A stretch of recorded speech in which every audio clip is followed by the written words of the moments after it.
Hail,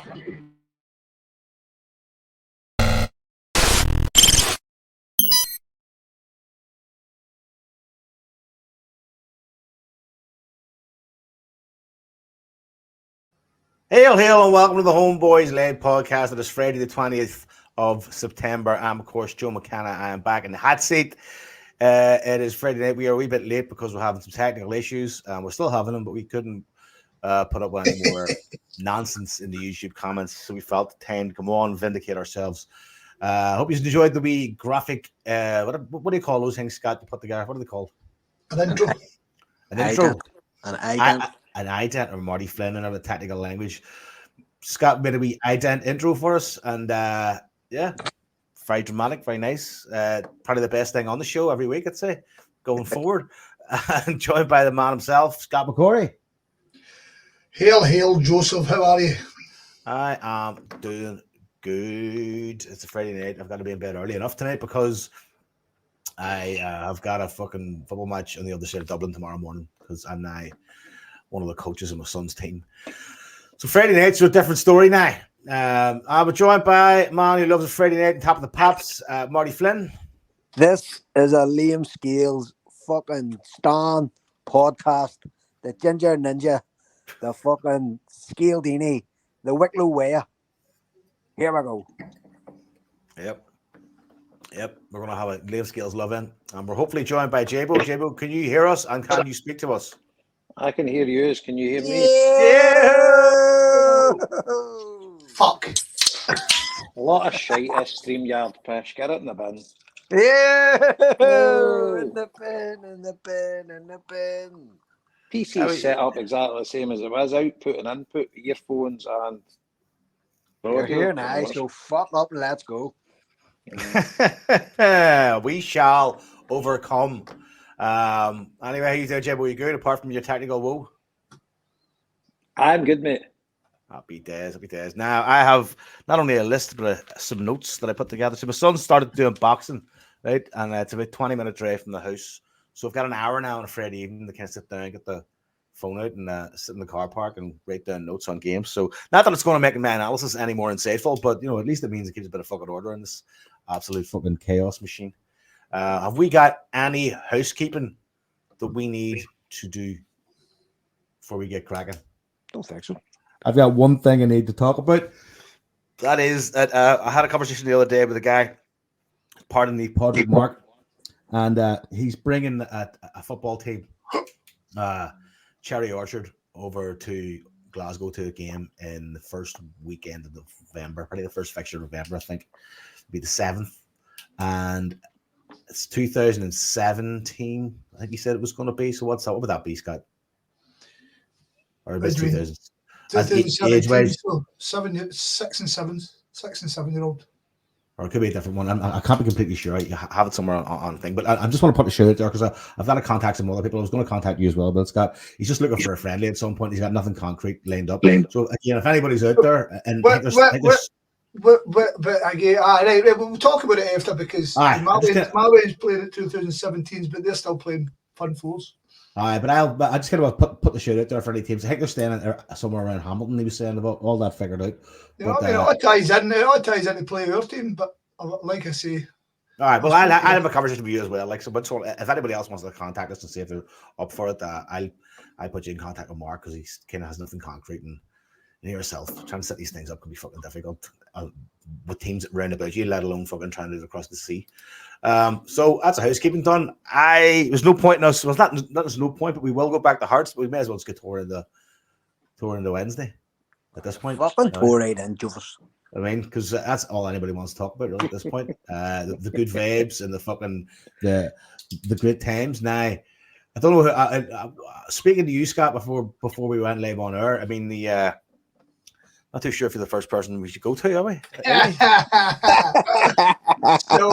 So last week, so kneecap. We all know the script with kneecap. You, Marty, you and Joe have been on it from the beginning.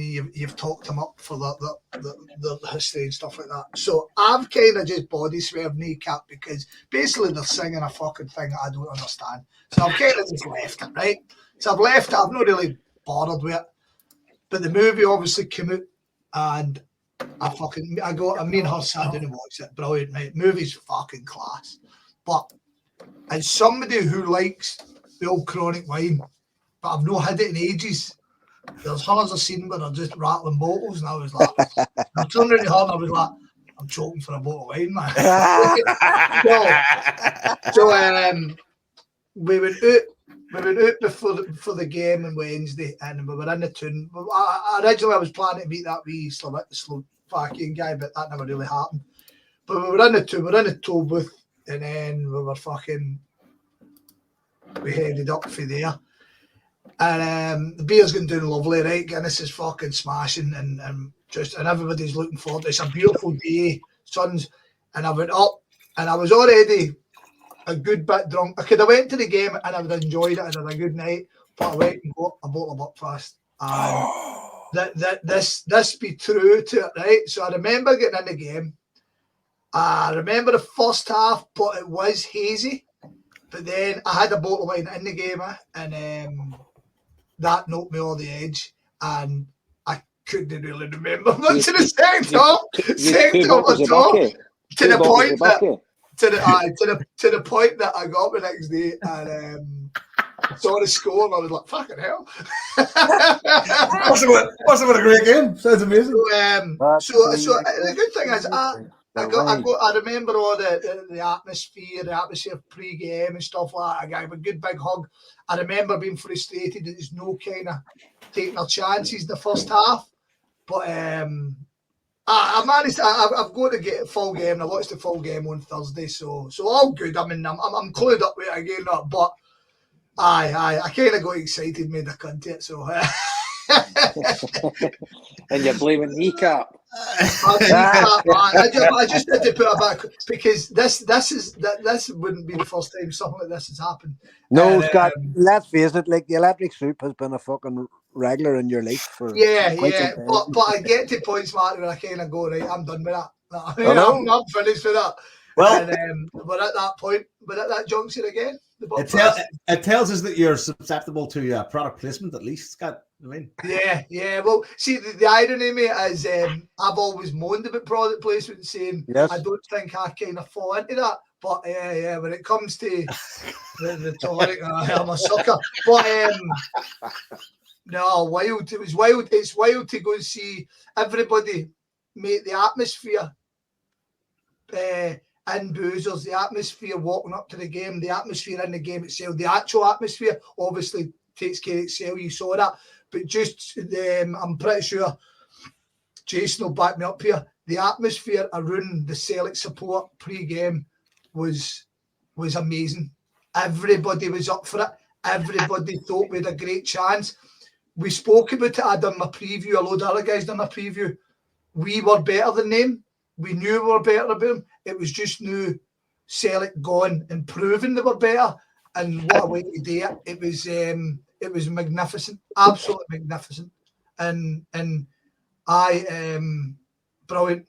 I mean, I'm sure we'll get into the game more deeper. Obviously, Joe, you can get your wee notebook out. But it was wild, man. It was wild that Celtic produced when we expected them to produce, and we produced in a way that had we won 7-8, it wouldn't have been too rough on Slovan.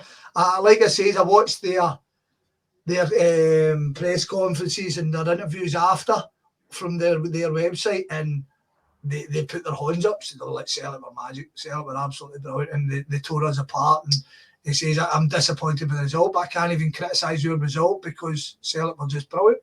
And so I'm proud as fucking punch of the team, and what a feeling that is. I've got to say, what a feeling that is watching Celtic, man. It's fucking outstanding. Yep, 100%. I walked to the game and everybody was buzzing. The weather as well, scorcher during the day. Although I wore shorts and t-shirt to the game, I was a bit nippy at the end, but it was just fantastic, and the atmosphere. Big shout out to the Green Brigade as well with their banner. Their banner was unbelievable. I think everyone in the stadium must have been singing Spansel Hill when they pulled last night as I lay dreaming, with obviously the famous picture with the two lions. Who was it? Billy and some. Who was the other one? Lennox. Was it Lennox McNeil? Oh, I thought it was Lennox Jinky. Hold on. No, it's just double. Jinky, was it? I'm sure it was Lennox I Jinky. don't know. I can. I'll Google it. Go ahead. You just keep breaking up here. This phone even mine's shite. But aye, but it was Billy brilliant. and John Clark. Huh? Was it John Clark? Mm-hmm. I'm sure it was Caesar. Was one of them. Aye. It's Billy and John Clark. Aye, but what a banner! And then just the atmosphere when that Champions League music comes on, the place is just absolutely rocking, unbelievable. And see, at the start of the game, I actually thought that Slovan looked all right. You know, decent touches and that. And I said to myself, because I was right in the front row, so can you get some view? Aye, I thought they were actually all right. That Vladimir Weiss was fucking in about Everton. He actually looked pretty good. Aye. But no, the work rate and everything, as you say, Scott, I think at half time, 5-0 wouldn't have been doing us a disservice, you know, easily. Couple, my header, off. We keep those chances just after we scored as well, man. Aye, I know. But just fantastic. In the first half as well, the one that he's ballooned over, and the other one, the good save for the keeper. You know, he could have 4, but aye, it just is what it is. 5 different goal scorers, big scales, unbelievable. Big man is just becoming a cult hero now, and I'm glad to see all the knockers are kind of getting after him, because in the cold light today, he was better than Carter Vickers. You know, he was outstanding, just brilliant. I thought the full defence was really good. I thought Alistair Johnson was magnificent, and it was to see when Weiss done Engels a couple of months later. Johnson just retribution, just fucking right. Maeda, Jesus Christ, fucking hell, man! Brendan Rodgers even says there's no player in world football like him, and I've said it for long and weary in this place. There is not a player in world football can equal his work rate. I've never seen one anyway. Unbelievable. I mean, I know he's not the most gifted and cultured football player, but fucking scores as a cracking goal as well. But just unbelievable. And as you say, Scott, everybody was kind of expecting it.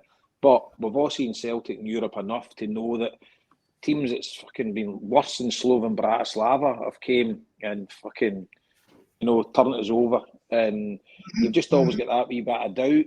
And, they were absolutely... You can say the opposition wasn't the greatest, but the champions of Slovakia. Slovakia's no bad football nation, you know. And at the end of the day, they're there in merit. So this is a Champions League, you know. You're not playing apart from like the main leagues, you're playing 3rd and 4th. But for leagues like ours, it's always the champions. So they're there in merit. And we absolutely fucking destroyed them. And just absolutely brilliant. One of the great Celtic European nights. And Rodgers bit in as well to say that we won the last Champions League game last first. So that's us won 2 Champions League games at home in a row. And you want to try and build a bit of momentum now and make Celtic part the fortress that it was at one time in Europe. Yeah. And just watching this team now is just class. I thought Joe Hart's interview on that BBC show, I taped it and watched it when I come in, that BBC show, the Champions League show. Joe Hart was unbelievable. I mean, he gave the wee insight into Rodgers when he came in, how he didn't change the team, didn't change anything today with Ange. Just let the team tick along the way it was. And then, with a few months to go of the season, he laid his marker and tell everybody was expecting. And then it was his team, and by all accounts, we've seen it at the end of last season, and we've just went off like a train this season. It's amazing to watch. So you're just waiting, how are Celtic going to fuck this up? Yeah. They're going to ban the Green Brigade or something, man, isn't they? That's what I said in the huddle board. The boys, the Green Brigade, are going to get banned shortly or whatever. There's going to be something that fucks this up for us, because it's just fucking going too good at the minute. Just brilliant to watch. And see, to be honest with you, I know we all loved Ange Postecoglou's team and everything. This team's better. And we've got the personnel, and we've not even started talking about Engels yet. How the fuck would we sign somebody like him? I mean, it's safe to say, and this is, I don't think this is jumping the gun, that he's better than that, really. Oh, fuck, that's an upgrade, and you've got 15 million in the bank. Unbelievable. Unbelievable. And he's See that dead ball, taking corners, see that strike he took, the chance he had in the first half, the fucking power he hit it with. And by the way, I was right behind the free kick. That was getting in. It hit obviously the guy in the wall, but it was tap corner bound. So I think he's going to be the man for the free kicks as well. He takes all the corners, and we got a goal for a corner. Do you know what I mean? That's unheard of. And fucking hell, he's got everything. he's a big suave bastard. So he is. He's got the belt. 21-year-old. Jesus. Fucking, we'll be lucky to keep hold of him at Christmas. I was thinking that the other day as well. Like when he took a penalty again, I was like, oh, this guy's just got ace in his fucking veins. He's as cool as you fucking can be. I was genuinely thinking that today. Actually, I was going, this could be a boom song. Sort of a fucking unless Marty, we keep going to the Champions League and it's a fucking reason not to leave.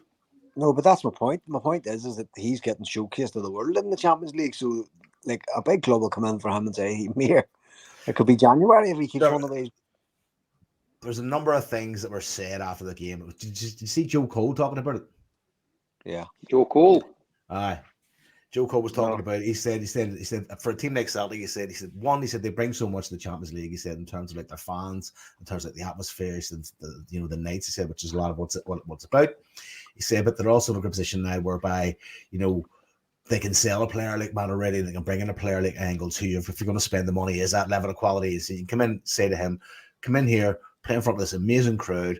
We're going to have a lot in the ball. Everybody's going to get to see you play in the Champions League. He said, and then we will sell you on when the time comes. He says, and then they can move on to the next one. And basically, he's saying like that their presence in the Champions League kind of gives them this sort of privilege to a degree of attracting these players, which it does. You know what I mean? But you're kind of sitting at a different level, if you get what I'm saying. You know what I mean? If you're Celtic and you have the money in the bank and you have the structure and you have the ability, and he did mention, he said, like, players coming in and you're saying to them, you work with this great coach who's known for developing great talent. And he's just going to say it's just a great situation for the club. And I was like, oh, this is fucking superb. Like, I mean, and one of the other things that was said about the performance, I don't know who said this, but it was like that I think really fucking nailed it. It said it was a very mature performance. There was times in that game where there was like zero panic. Everybody was in control. Carter Vickers was in control. He was slowing it down to a walk at times, and you're going, I've rarely seen this in the Champions League at Celtic Park in a long time. I mean, aye, it was brilliant. Just no doom and gloom. It was one of the great Celtic European nights, and as I say, 13th attempt at winning our first Champions League game. That's incredible, and just brilliant. It sets us up amazing. We've got 3 other home games, all winnable, albeit Leipzig will be tough, but Club Brugge and Young Boys, they're not going to hold any fear at Celtic Park with that place rocking like that and the team playing that way. And you've got to think, going to Zagreb, I mean, they've got absolutely mullered, obviously a top-class team, but you would think they could take something there. So your next 2 games are your bonus games. And if we can get anything in Dortmund or anything in Bergamo. Yeah. Aye. I'm at the stage I expect us to qualify now. But,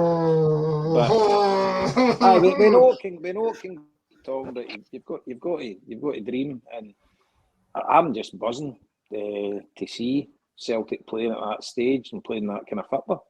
Yeah, it's wild, man. That is wild. Like I say, I'll repeat myself once again. If Celtic are crap, we'll say it's crap. You know what I mean? So see when Celtic are good, as you say, fucking enjoy it, man. Aye. Fucking enjoy it. I mean, it's like I say, obviously I'm in a content fucking Wednesday, but I can't stress how the atmosphere around, of course, Awera plays a part, but the atmosphere around the Celtic support the new, I mean, fuck, it's just magic, man. It's fucking, everybody, you're looking forward to every game. Falk at the weekend, looking forward to it, man. You know what I mean? And then you've got fucking these fantastic European trips. And the fact of the matter is, of course, we can go and get fucking a doing, but I just don't think we will. I'm not saying we're going to win, but it just seems a different atmosphere around everything. Everything.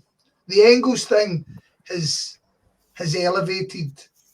I think it's appeased a lot of people. Let's start at the back. See Casper Schmeichel, right? I was not putting fucking yes, this guy's magic, on to Casper Schmeichel. That's Liam. Liam kept saying, and I was going, we'll see what he's like. I was kind of pissed off at Celtic. Went for a free where ideally I wanted Celtic to go and get a keeper, a proper keeper that we could build a club around almost. But what we've put in place to do appeases me. And then Casper Schmeichel looks apart. He talks apart. I mean, did you see him like during the when he goes down the line in the Champions League, tunes on, and he's just sitting there and he's kind of going, big smirk on his face. Magic, you can see him just going like, this is what it's all about. It was exactly, absolutely. mate. And then did you see when he got to Engels? And Engels just nodding his head as if, yes, this is what I'm here for. This is how I'm not playing at Augsburg anymore. See when they scored that goal, Skull was fucking raging. See when they scored the goal, he was going to have his fucking nut. I was standing right behind him. Tell you one thing, he's quite well. See, compared to goalies, their goalie was fucking massive. Right? And then when the swingers, I was like to Ellie, I says, it's quite wee, isn't he? You know, in goalie terms. But he was unlucky, if you be honest. I mean, it's come off Carter Vickers' heat. I mean, maybe I just. I think it was probably good, and it was a good goal. No, it was a pizza strike. I mean, the fact that he's thrown it down and he's fucking outside of the bit, but it was a great goal. So if you're going to lose a goal, make it a good one. You know what I mean? But see, I was kind of it was my mate was kind of critical. My mate Stu, who's my mate, he was kind of critical at Hibs about Schmeichel's kicking it, but he's passing out for the back. I mean, I'm pretty sure was it him that started the move that led to Maeda getting a shot in the first half. He probably should have hit the target, but I mean, it was composed, and McGregor's just taking it off him, and he's took out 3 players with one pass, magic. So right now, let's wait till we get in the deepest, darkest. Let's see how Schmeichel looks. But right now, no sad to say, he looks like an upgrade on Joe Hart, doesn't he? You know what I mean? He's fucking. He's benefiting the team hugely now. As you see, Liam Scales knocks out the park with another fucking bumper performance. He was a better out of the two of them, do you know what I mean? Which is mad considering how much we laud CCV. Fullbacks bang on, midfield amazing, and then you can't be. I mean, I know we talk about Kyogo missing chances, but he gets a big one, doesn't he? He gets the big one that kills the game stone dead when you're 2, and then after that it's easy peasy. So no, man, I'm no complaints with me about in with there now. I mean, I'm still buzzing, absolutely buzzing. And they keep going forward. Kuhn, brilliant. James Forrest going to putting that fucking Slade rule pass through for Ida. Oh, mommy. Come in there. Marty, and there you go. And it was my intention to finish off with a big man. I was fucking delighted he scored, man. I was gutted. We left a bit early against Hearts because Connor was maybe he's slow as fuck getting to the motor. So we left a bit early and we were walking down and he just scored. And I was like, oh, brilliant. I'm so happy with that. And then it chopped off. I was like, bastard. And what a great goal. As you say, he took it well. Pass is sublime, but lovely finish, man. But see, the goal against Hearts, he took well as well. Good goal, mate. That's what I want to forward to be scoring the goals. I say podcast like I'm a wee bit worried about him, you know, and everybody's like, no, but then the 2 games, that's exactly what we're expecting from him. And fucking hell, I mean, he scores at the highest. Every big game he's played for us. Exactly, mate. Aye, that's a good habit to get into, isn't it? Some return. But and then Marty, you started that by talking about Kuhn. See Kuhn's for Kyogo's goal. That's fucking magic. Absolutely magic. See the way you're thinking close it now, and he just took that touch, boom. Know what I mean? And the wee man's kneed it in or fucking shinned it or thighed it or something. But aye, well done, Celtic. Pats in the back all round. Aye. Outstanding. Did anybody get Marty to get into a fight with any of the Slovan Bratislava fans? No. Shit I've watched for years. Nah, I just went into the game, but I seen all the fucking heat cases coming in, all down the front, you know, the fucking posture and the fucking, oh my god, talk about fucking dress sense, Jesus Christ, fucking hell. They looked as if they were fucking working for the DDR and at least Germany. They were fucking, oh man, A couple of them get fucking sore faces as well, and well deserved outside Yep. McCool's. I seen a boy get fucking scalped with a battle. Do you know what I mean? What the fuck? Like, why wouldn't you just come and get full and have a bit of crack? Just why would you want to get huckled outside McCool's and end up spending 2 days in the fucking sheriff court? Do you know what I mean? Three of them standing fucking shouting, "Oh, man, come on!" You're like, "Fuck off, you clown!" You know what I mean? Anyways, there was a Celtic fan screaming at us, "Horners, lads, Horners!" And I was like, "What do you want Horners for?" And he says, "This prick here." There was one guy. I said, "There's only one guy." Just fucking. The boys cutting about me one and now like the Waynes all wear these wee knapsack fucking bag things and all that. And I was like, "Do you get a wee fucking knapsack first, big man?" Fuck's sake. It was good to see the ones, who tried getting put on their fucking holes. Like, it's always good to see. You never want to see anybody get liberties taken against them, but fuck's sake, grow up, you fucking cunts. Aye, totally. But I mean, they had quite a decent support as well. You know, they didn't fill their end, but they had quite a few in the wee bit in the main stand as well. But obviously, they didn't have much to shout about during the game. But I thought the atmosphere and everything was brilliant. The place was just fucking rocking and just brilliant to see. What was the boy said to me? Let's forget. Hi Scott, we're home safe. Congratulations to a famous performance from your side. We weren't able to eliminate your fast players, especially in midfield, and the Japanese were amazing. Marvellous atmosphere that I will remember in my heart forever. That's nice. It's all right, isn't it? He was good. He was good on the pod. What's that? What'd you say, Scott? I said birthday card pish. Birthday card pish. He was very good in the pod, so he was. He was brilliant.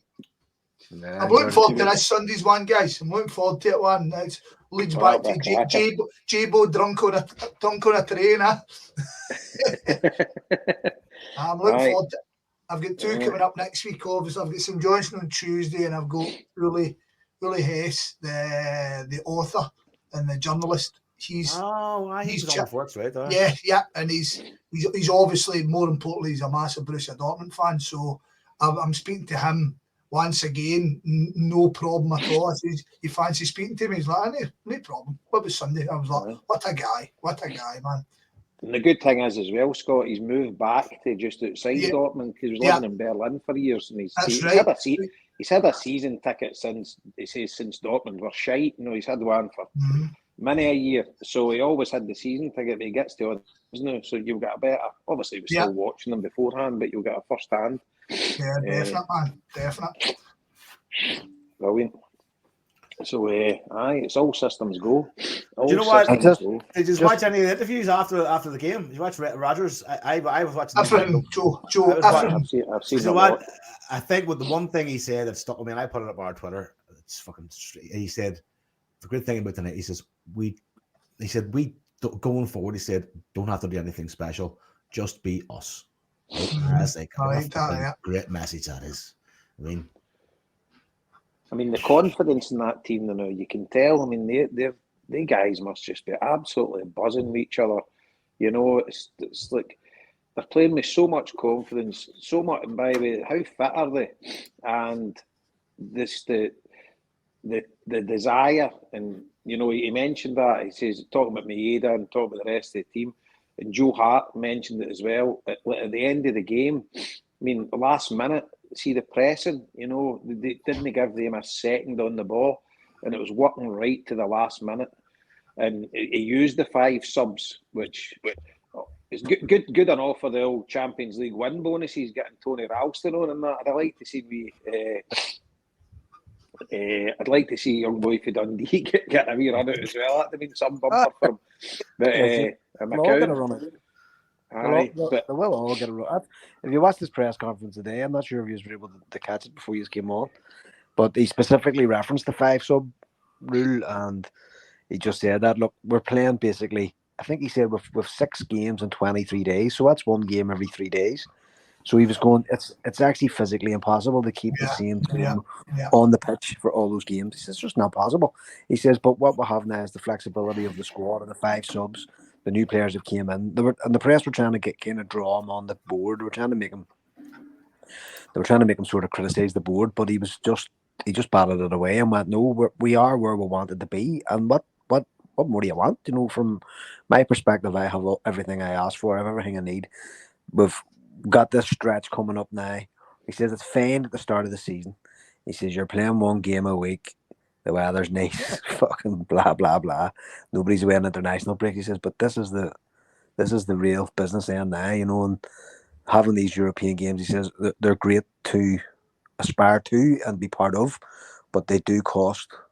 He says, and there's a come down from them. He says, and so the whole squad will be pressing the action here over the next 3 weeks. So it's great insight, you know. And just we were talking about Maeda a minute ago. He actually broke down one of Maeda's plays when he was asked about it, you know. And I think you said anyway on that BBC show, Joe Hart was doing the same, and that's how the question came up. Look, Joe Hart highlighted Maeda the other night, blah blah blah, and Rogers actually broke down one of the plays that Maeda was involved in, and he said the ball was actually with a different centre back. He said so the natural thing to do would have been pursue that centre back, but Maeda his head was already 3 steps ahead of the game, and he moved himself into a different position on the pitch. And Rogers is he's flailing his arms here and pointing all around the fucking all around the room, and he said, and he had the wit to get ahead of the press, to get ahead of our press, and to predict what was going to happen when everyone in the whole stadium would have been willing him on to go to player A. He headed for fucking player B, caused an interception. Another player came in and took it off him. Wonderful football. And he says that all this stuff about clean sheets and defence, he says it starts with Diaz and Maeda. It starts with the front. It starts from stopping balls coming back at our back line. Challenges in midfield that Maeda is creating through his intelligence. You know, and it was brilliant. It was a real great insight, you know, and see how a mind like that works, you know. One crucial thing about that, I listened to that today, some of that as well, Marty, was that he was explaining the play, and he said, you know, essentially he said like the guy he was running towards was the guy he was supposed to go towards. He said there's somebody else going meant to meet the other guy. He said not only did he change and adapt, he said, but he got to the other guy before the guy who's supposed to get to him. Yeah, he said that's hype. So that's he said now he said it's not about can you do that. He said it's about the will and the desire to do that late in the game. He said and most players don't have that. Yep, me too. That's exactly what he said. And a couple of days ago, he was talking about mentality and about ability, you know, and how ability only gets you so far. And it's so fucking true. Now, we beat Slovan Bratislava, right? So we didn't beat Real Madrid. But the point is, we have struggled against teams like Slovan Bratislava for fucking years. Yep. Your fucking Lille's and your Bragas and your, you know what I mean? For since Strachan was here. And so to put a team like that to the sword in the way you did is just, it's quite revealing actually, you know, and a lot of the chat has been about Joe, you know, just what you were saying there about Joe Hart. This kind of run has started from the middle half of the second part of last season, and it's continued. You know, and like we kind of laughed off pre-season, but maybe we were actually seeing a bit of a revelation in pre-season, knocking out them big teams and actually fucking making some sort of a statement. So we won't know for another 6 weeks, but we've put ourselves in such a fucking class position. And I said it on here the other week whenever I was on. All across the front six, we have goals in this team. Every fucking one of them can score, and so can your subs. So can Ida, so can Forrest, so can Bernardo. You know, so if you can maintain discipline at the back and not do anything stupid, don't give away daft fouls around the box. Don't give away corners when you could put a ball out for a throw in or let the keeper deal with it. It's that fucking sort of stuff at this level that you can polish up. You know, that you can work on and you can draw attention to, and that you can put measures in place to stop it, either like a deep landed midfielder or, you know, shuffling the pack in the back, whatever. If you get that back bit right, the front bit's going to look after itself, because there's pace, there's power, there's angles coming in. Fuck me, with the ball delivery I haven't seen in years. I'm not sure. I'm not sure who the last person I've seen whipping balls they got in a Celtic fucking shirt. I can't remember. You know, maybe somebody like Chris Commons or somebody. I don't know. You know, so it's like, oh, if you put all those pieces of the puzzle together, we're really, really in a good position. You know, and injuries will affect us because, as I say, we're not going to go through this next 3 weeks unscathed.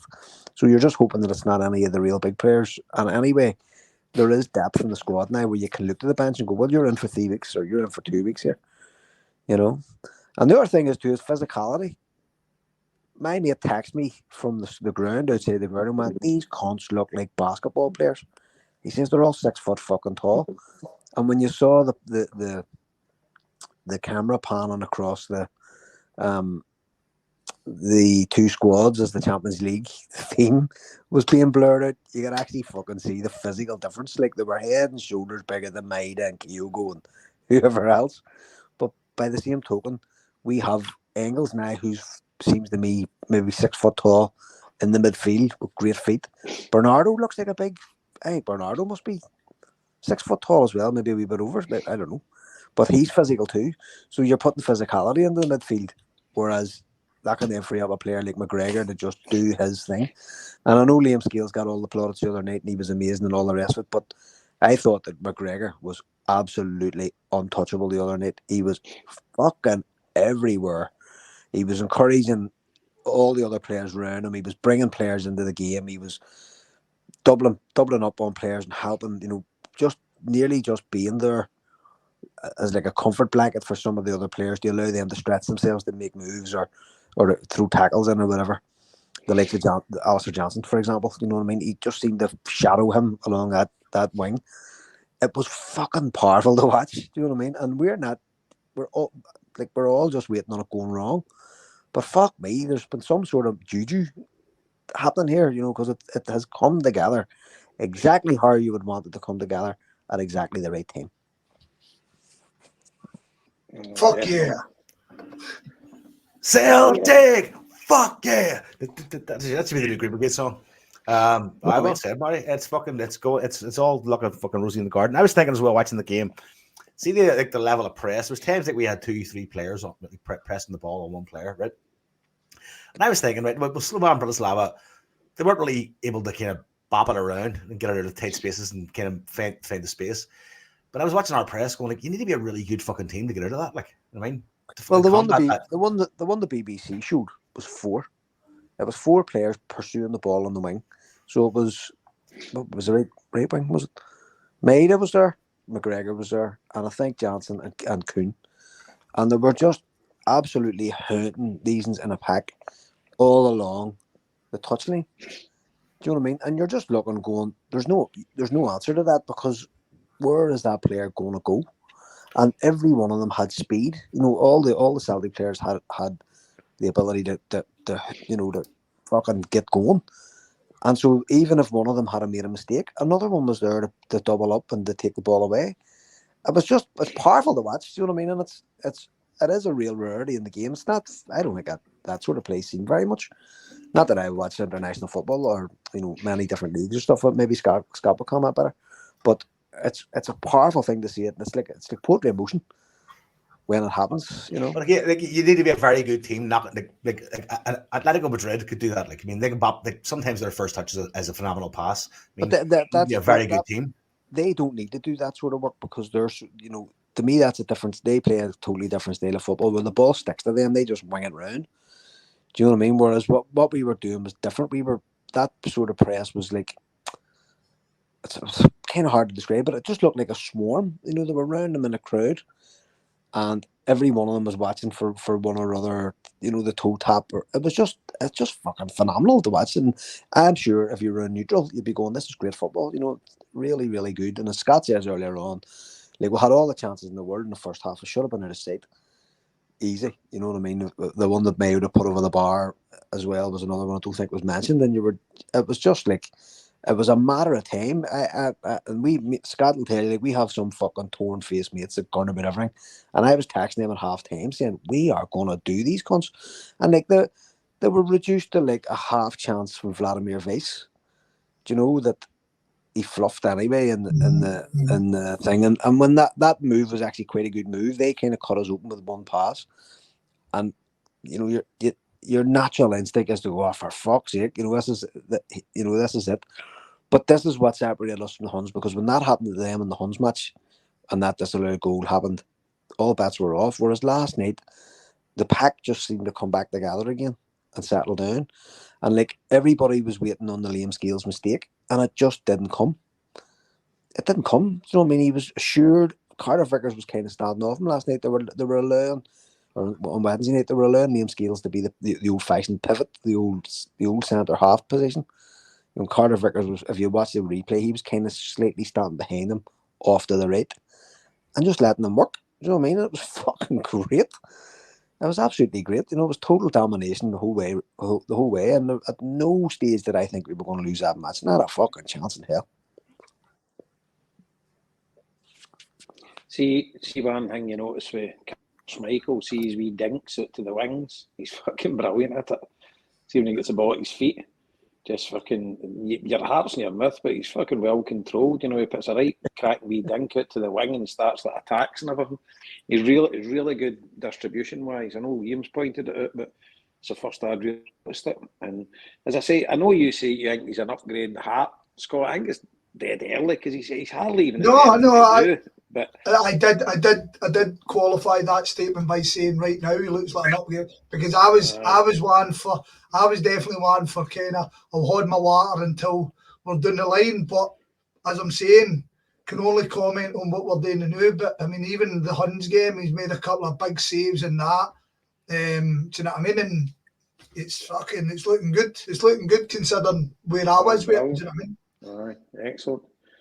Aye, bloody hell, happy days. Just so good. No nerves at all. There's nothing you can pull them up for something. They would just wave after wavy attack, and you're just like, fucking hell. There was one as well in the first half. I've not seen it back that, but Kuhn had a great chance. The ball flashed across the goal. I think it was Maeda maybe put the ball in, and Kuhn just kind of get his legs right or whatever. It was a tap in. It just went right by him. But there was a load of chances in the first half that we could have scored. But aye, bit disappointed, to be honest with you, 1-0 at half time because of the amount of chances we had. You're like, fuck's sake. But they came out in the second half like an absolute train. I don't think they knew it would hurt them. Second half, excuse me. And it was interesting what Roger said about that, Jason, because he said at half time he had to make a couple of wee adjustments in the dressing room, one of which was to tell the players to calm down because they were actually doing too much running. And they were saying that he was saying, like, let the ball come to you, use the ball, don't just fucking think it. So it just clicked, whatever he had said to them, it worked. Great, fucking great. That I'll tell you the thing that's noticeable about them, and obviously this is going to be a fucking obvious statement, but it is great to watch. They all look fucking happy as fuck, don't they? They all kind of, I mean, like, see, we Maeda, I mean, like, I've said in the past, maybe it's Maeda's no got the great love for football, and it allows him to kind of play in this way, do you know what I mean? But every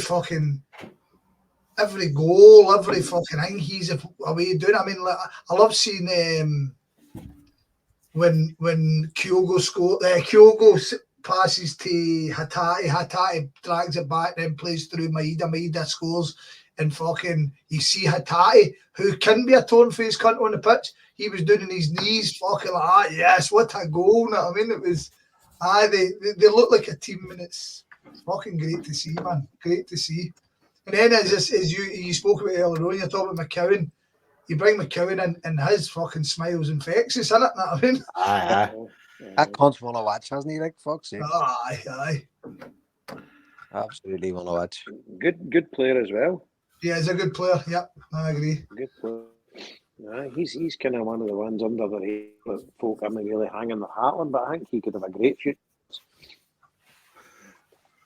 So we talk about Engels' role in the team because see against Hearts, he appeared to have this very free kind of side-to-side midfield role where he was able to kind of not necessarily do what he wanted, but he's there to be a physical presence, and he's also there to be, a creator and clearly a bit of a goal scorer too. So it was just a fucking really interesting thing to see the other day because he was just allowed to roam around a bit, I mean, and get involved in whatever was going on in that part of the pitch and then move things forward. Anybody want to? All right. No, I just thought I didn't really know how he was going to play, and I was a bit surprised they played him, to be fair, because I thought Bernardo was brilliant against them, and really unlucky. But obviously, then you're thinking he's obviously going to play him in the Champions League game, hence why he's bringing him in there. He's not going to just throw him straight in. So I the writing was in the wall that Bernardo wouldn't really be starting on. I think Bernardo's been hard done to, but it's a squad game, not just a team game. 100%, man. 11, so Bernardo's time will come. But he's done absolutely nothing wrong, and even when he came on, he played well. But Big Engels looks just an absolute class act, and you're just scratching your head to say, why isn't he a big team? I'm really surprised. I'm surprised how he's playing in our team, because every bit of research I've done, he wasn't a guy who goes and gets you fucking bags of goals a season, and he doesn't drive forward. He seems to be playing in a more forward position than I expected. I mean, I was really surprised. You knew that when he came in against Hearts that he was going to start this game, and then the backlash seems to be, get Hatate out. But Hatate had a fucking beamer of a game as well, do you know what I mean? They all complemented each other well, and I think Bernardo complements each of them as well. It's a great dynamic to have, a really great dynamic that you bring I mean, the Hearts game proves that you're bringing guys off the bench and the team's still going, and that's what we want. And that's as you said, we're going to rotate the team at points this season. People are going to fall out of form, people will hit form, and they'll take the jersey. And as I said last week, I mean, fucking sometimes we need to stop worrying about a millionaire sitting on the bench, do you know what I mean, for Celtic. So, but Ange proved it a good few years ago that FIPA's no fucking 11. It's about your 16, it's about your 18, and the stand is what is wild. We get rid of fucking a whole load of guys who just didn't fit the club for whatever reason, and we seem to have replaced it with hungry good players, and that's fucking magic. You know what I mean? If you're bringing somebody off the bench, and you can see Big Eda's choking to score. I think the big man, he's got some shit after the England game, Yep. Joe, you would probably best speak about that than me. I mean, I don't, for the stuff I've seen 100%. online, there seem to be Listen, very Scott, critical. yeah, 100%. He got fucking absolutely slaughtered after the England game. He did. But people who know football were pointing out, what the fuck did you want him to do? What exactly did you want him to do? Because there was no service to him. There was not the ball. I mean, they weren't even hoofing it up to him the way you would just go fucking hit it at him. That didn't even happen. I mean, that's how bad it was. That England game was halfway through. I was like, "It's the practice match." It was fucking ridiculous. But Joe, here's your thing. I tweeted RT Sport the other night saying, "Let me remind you, Liam Scales could not get into the Ireland fucking starting 11." I did see that. Yeah. What the fucking fuck? Like, are we so blessed with fucking talent that this guy who's getting fucking man of the match in the Champions League has been overlooked? What the fuck is wrong with you people? You English football loving wankstains. Do you know what I mean? When you put it like that, he's in the European Champions League of the week. No. He can't get a game for Ireland. And Ada scored. And Ada fucking scored in the Champions League, and he's getting fucking slaughtered, and you're going, get the fuck, you stupid Free State cunts. You fucking wouldn't know where another fucking ball was blew up or stuffed. Ole cunts. Swear to fuck. Speaking of Free State cunts, Scalacci died. Scalacci, like, I mean, like, broke our hearts, but they didn't really begrudge him because he's an old one. As Scott said, he played football with a smile on his face. Aye. God love him. But getting back to us, Roger specifically mentioned the 5 subs a day, and he said that last season, when we were using the 5 subs, he says the temperature was dropping. And the tempo has not been allowed to drop this year. We have players who can't come in and maintain the same level of ability. And where that's going to come good is when we're fucking struggling in a match. Do you know what I mean? And the other team their tempo will be dropping when they're making their subs. We will be able to maintain ours. And that's going to happen at some stage over these next 4 or 5 weeks. You know, you can just see where that's going to be. It'll be the likes of Bernardo or Ida or somebody like that's going to come off the bench and superstar themselves. You know, so it's... And you have like the metronome, Cal McGregor, just pop, pop, pop, pop, pop, pop, pop. Never ever dropping his intensity at all. Like for 90 fucking plus minutes, the bastard never fucking stopped. He was like a Duracell bunny. You know, and he's fit as a butcher's dog. He's pulled back from the Scotland squad now, which is going to help him with rest. Like you're going to get another good 6 years out of that guy. Do you know what I mean? 31, not a problem. Not a problem unless injuries or something take their toll. But I think McGregor's very rarely out. He's very rarely been out. You know, so it would take something staggering to happen. He's fabulous, absolutely fabulous. And I know Engels is getting all the plaudits and stuff because he's the new guy, and it's great to get new blood and all. But Cal McGregor, my God, another one. I don't know how a lower level Premiership team or a high level Championship team have busted the bank to try and get a player like him into their fucking squad. I think there has been bids, There must have been, Scott. There has to have been. I think he's intimated that a couple of times. Rogers has intimated that there was bids and he wasn't interested. There has to have been. I mean, he played for Notts County in that, you know, especially with Jack Grealish and stuff. Exactly, you know what I mean. And he's another one, Jason. He gets slaughtered by the Scotland fans. No, I know. And the thing is, though, you wouldn't have watched much of the Scotland games, but every time I watch Scotland games with Cal McGregor, you can see that the style of play under Clark just did not suit him. Just did not suit him at any point. So you can understand why McGregor went, you know what, fuck it. I mean, there's no... But, aye, as you say, good for us. And see, to be honest, I mean, Scotland will be fine. They've got fucking two of the fucking Napoli fucking midfielders playing for them, so they'll be fine, and Ferguson will come out and get his shot. So Scotland will be fine as well, but aye, all better for us. I mean, you remember how fucking Scott Brown kept his career going by the same pattern, do you know what I mean? So yeah, absolutely. Yeah, and I think the blessing for us is, although at times we would have liked to see McGregor playing further forward, and to be fair, under Rodgers, he still does that at times. He gave us a couple of cracking goals, but he's now anchored himself as the anchor man in the midfield, and you know yourself, you can play a longer than you can if you're the dynamic attacking midfielder. You know, you can read the game, and he's striking and stuff like that. Even back in the day, he played till he was like 40 odd. You know, if you're playing in that role, there is, all right, McGregor does cover some amount of ground, and he is absolutely still dynamic, but you're right, you can get a right few good year at him still in that position. Absolutely, just managing the game to where he is. We've all watched that Inside the Huddle, I'm assuming, since it came out last week. Brilliant. You know, and that sort of, you can just see again the standards being set and the expectation levels being raised, not in a unrealistic way, but to just a level that every player should be hitting, and that's all you fucking need. It really is all you need. If you have everybody on the fucking same level and somebody's having a bad day, and it's like that was always Jack Steen's mantra. You know, if a player is having the best of a game, you have another player coming behind him to lift him up and help him out. That's Callum McGregor. That's him. One thing I would say is, what about his fucking accent? What's that all about? Hey, standards, standards, fucking game, hey.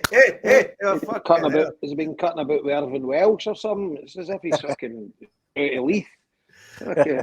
Hey. Keep pressure, fucking, what are you talking about, pal? You bring the carrots, you bring the fucking carrots. Fucking beg me.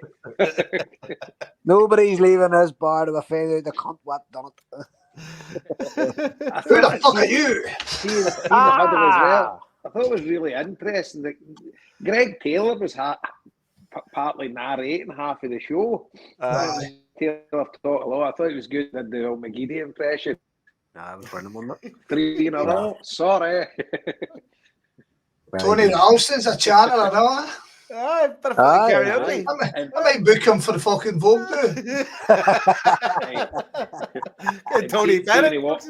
Get him up to Parish Hall, Scott. You. Yeah, I'm fucking See chatting. when he walked off the park, at Ibrox, you know, the first game, the Oh, brilliant. start of the season. Love Fucking that. magic, man. Love that. Love that. Yes. Brilliant. It's been some week. Really good.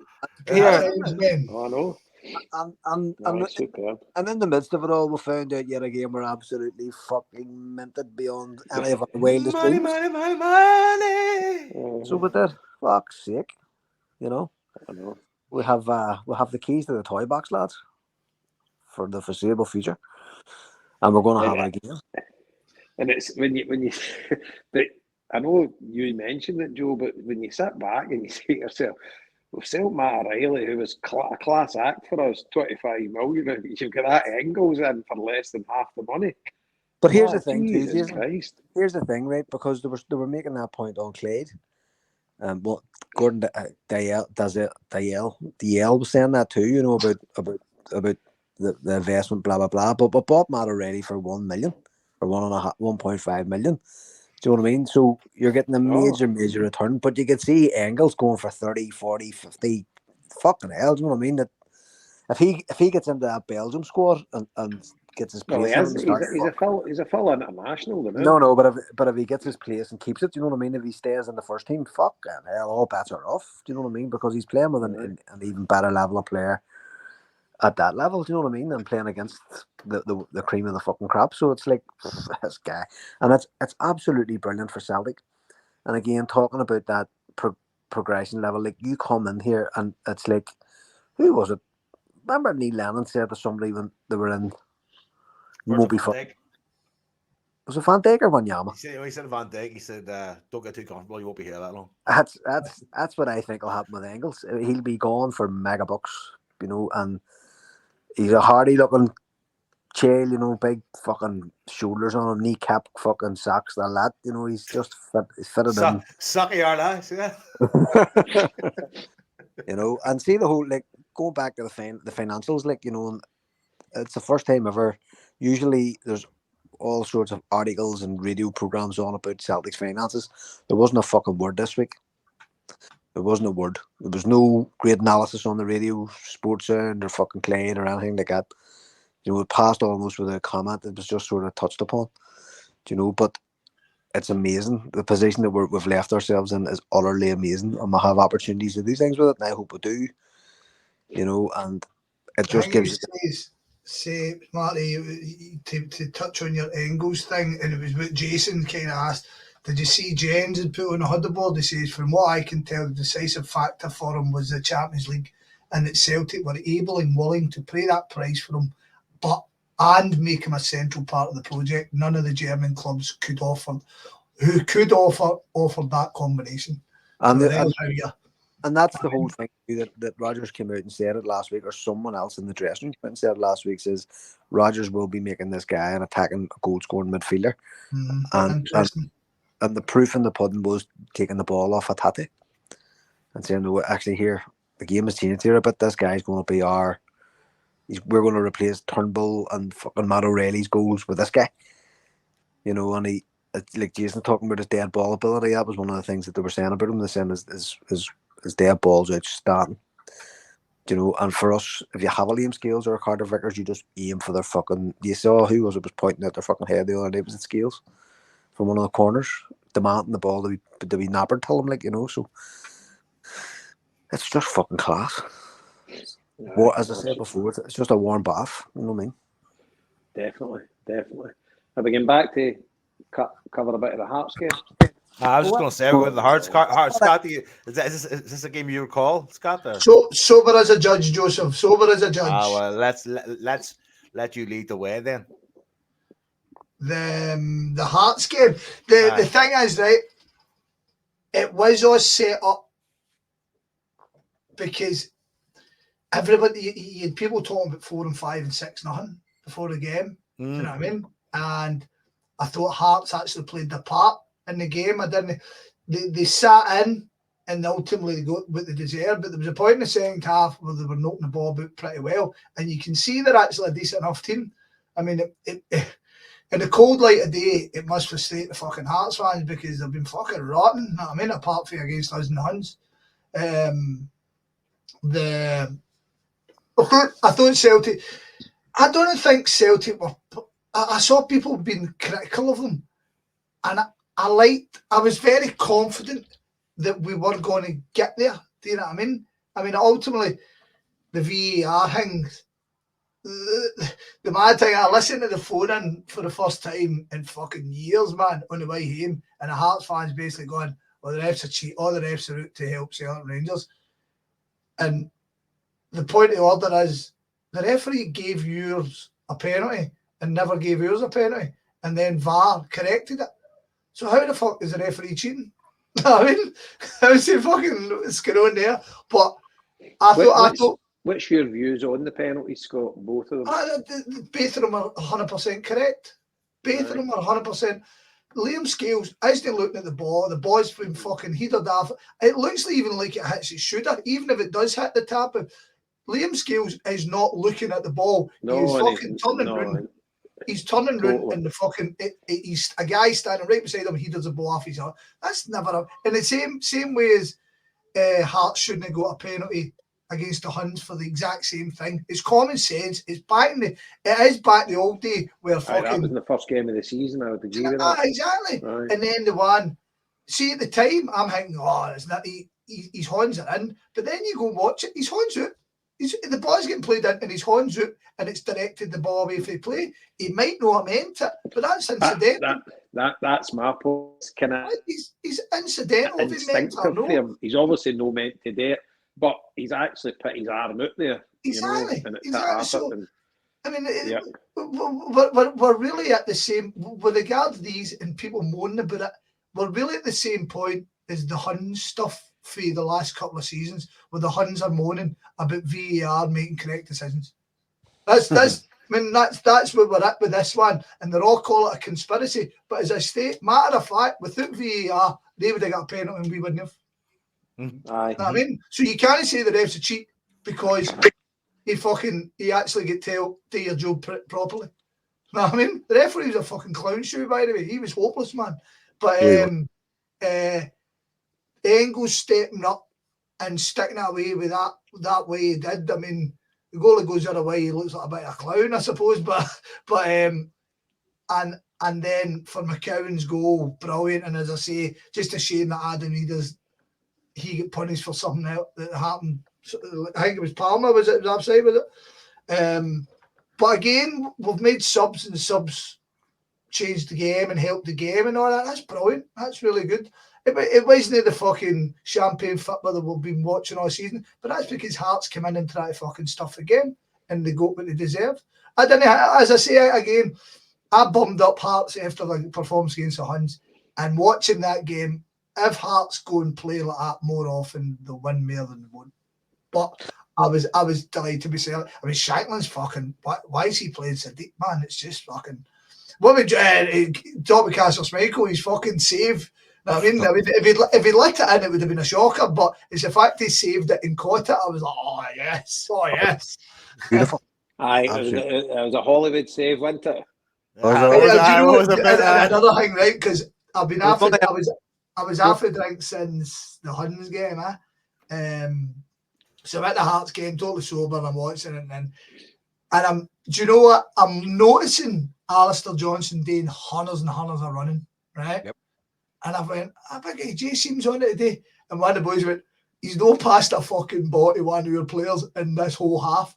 And see, as soon as I clocked it, I was like, he's having a terrible game, man. He's fucking off.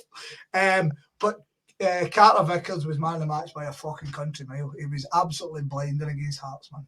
Absolutely strolled the game of football. Imagine him earlier, but I meant to ask you, do you think he's still carrying that injury? I keep hearing something about that, but I think he is. Like, you saw him walking off the other night and you could see I thought against Hearts he was magnificent. Yeah, he really was.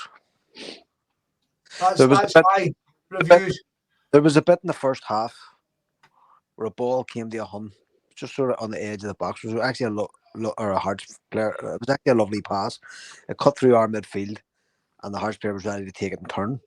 But Carter Vickers had already anticipated it and actually ran round the back of the player and come out the front of him and took a ball off him. And I was like, what did he just do? What the fuck was that? His anticipation was just fucking absolutely stellar. And the way he just, the Hearts player didn't even see him coming, and he was at the far side of him. He ran around the back of him and came out in a split second. It was just fabulous to see. Fabulous. Jubo. Yeah. Says me. There. Bloody hell. I don't know what's up. The same last week when I was up doing my show, I was sneezing like bloody hell. No, I thought it was a good performance. I thought Hearts played pretty well, and their fans, you say, would be disgruntled but I think it's a different kind of game for them. They kind of set up not to lose the game rather than to win it. And as you say, with Shankland going deep, I was laughing at Shankland, obviously shouting at Big Engels, when he was taking folk going after him. That's part and parcel of it, but good on him. And when he was doing it to Green Brigade, they was giving him dogs abuse, but I think he took it well. And accounts fella, do you know what I mean? Shankland, so fair enough. But he's a good player, but he's not getting much service for them, and they're going forward. They're I don't know. There's problems there. But on the Hearts thing as well. Sorry, I'll cover our game first, then I'll make my point. But really good. Engels the penalty. I know it's hitting 2 penalties, right? But it's cool as cucumber, absolutely brilliant. And obviously it's 0-0 at the time when he scores. And totally delighted for Luke McCowan. I mean, dream come true, dream material, for where he was, go playing with Dundee, and then, I don't know if there was any rumblings in the background that he knew there was probably a chance to go to Celtic, or it was just all done in a couple of days or whatever. But dream material for him, and for all his family. No account, his family are just all Celtic diehards, extended family and everything. He's just an absolute Celtic diehard for Greenock. So happy days. It's amazing to see when you've got one of your own playing for you. Also a cracking bit of scouting too, Jason. To take a chance on a player who's come up from a different division and has sort of settled himself in. It's a stretch, but I was actually going, that's cracking scouting. Do you know the thing for me? See, when we were up at Hibs, it was my mates that support Hibs. They were saying the Hibs are crying out for a midfielder, and obviously they got the loan deal for us. But that's what they were saying. They says, we need to go to Dundee and get that Luke McCowan. The boy is different class. And I'm like, had they really paid much attention? It was them that brought him to my attention. They were desperate for Hibs to go and sign him. But, brilliant. And as you say, what a way to learn his trade under Rodgers and with the midfield that we are playing with. And do you know what? He looks the kind of kid that he will have a big upscale. He's definitely got all the ability, and once he gets moulded into playing the Celtic way, he could be outstanding for us. He could be Callum McGregor's replacement in 5 or 6 years. God, am I right in thinking that his name come up early doors on one of the Dundee one-on-ones? I did. Scott guy was talking to Scott about him. Scott's I know. That's. I spoke to Jake when they get promoted. And obviously, I went and done my research as always. And every time I've seen him, every pod I've done with him, I've always brought his name up and went, by the way, he's a smashing player. He's a really good player. And he's like, yeah, this boy, this, that. I actually went back and listened to what I was talking about it, and sure enough, I was saying aye. So I've kind of known about him since they came back up. And I watched, because he scored the goal that brought them back up, when they beat Queen's Park. Remember they beat Queen's Park and it was on BBC and all that? So, he scored the winning goal that night, so he's a smashing player, man, and he's done the doggies. Do you know what I mean? He's played down the leagues, so it's great. And he's no like a fucking Scott Allen pushing it. He's a fucking proper player, and he's ball deep into Celtic, so I'm fucking every kind of want the best for him. You know what I mean? Well, you could tell by the cheer when he scored. It was a different level of fucking celebration, wasn't it? Everybody just fucking knew. Yes, that's a fucking dream getter. That's a fucking dream getter right there. We go fucking yes, me man. Then it seems like a smashing guy. Like just like what a fucking fairy tale. And it's even that's kind of like the icing on top. You kind of go like it's fucking like it's nothing but good vibes all the way down. Did somebody mention a stat as well? Somebody mentioned there had been no Irish player had scored in the Champions League for 20 odd years. And the second one was about 40 minutes later. So it was no. Arameda has been the last first Irish guy to score in the Champions League since Liam Scales about 60 minutes ago. But the thing was, Darren Gibson was the last one, which was in like 2011. So is that right? 13 Irish players scored at that level, you know. Really? Fucking hell. Yep. For Man United. Absolutely. And here, look at Man United. Like, we're riding hand in the Champions League and they're fucking wanking about playing Barnsley or somebody, you know, on the same night. You know, we're fucking hell. What a fall from grace. I know. What about, so while we're talking about Hearts, right, what about the old Tony Bloom coming in with potential 10 million? Right. Give us the... I've heard only the surface of information. Give us the... I don't really know too much about it. I've just heard probably the same as yourself, but by all accounts, he's wanting to invest $1 million in Hearts. And surely and it's not to become a feeder club to Brighton or anything, it's just to be in their own right. And because he's involved in that, what's the team in Belgium that came second in the league? He invested in them as well. Isn't that Liège? No, one of the kind of known sort of big names.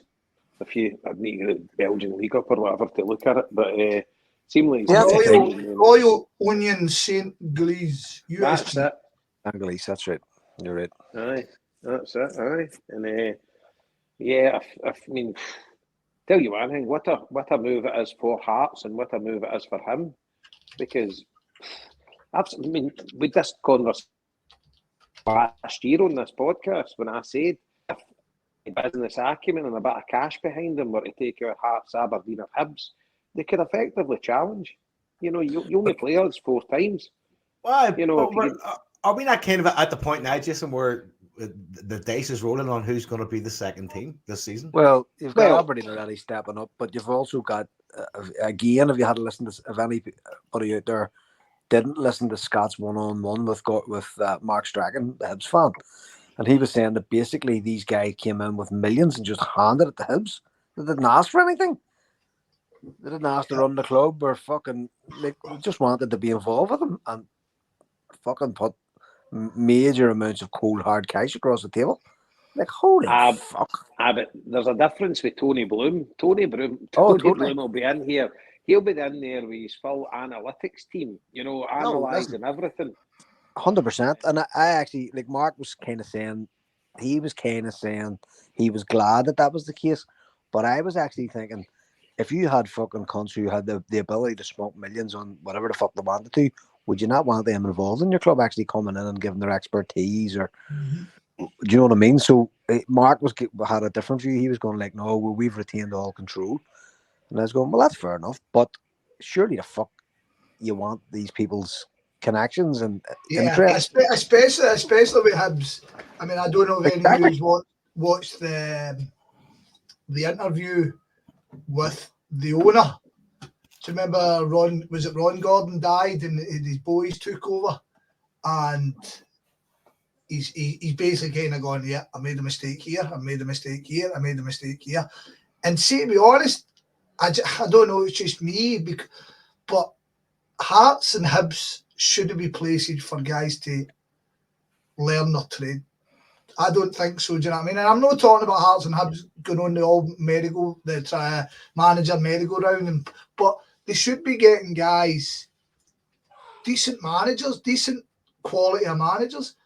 I mean, Naismith's fucking hopeless. You know what I mean? No, totally. You just know he's going to get pumped down the line.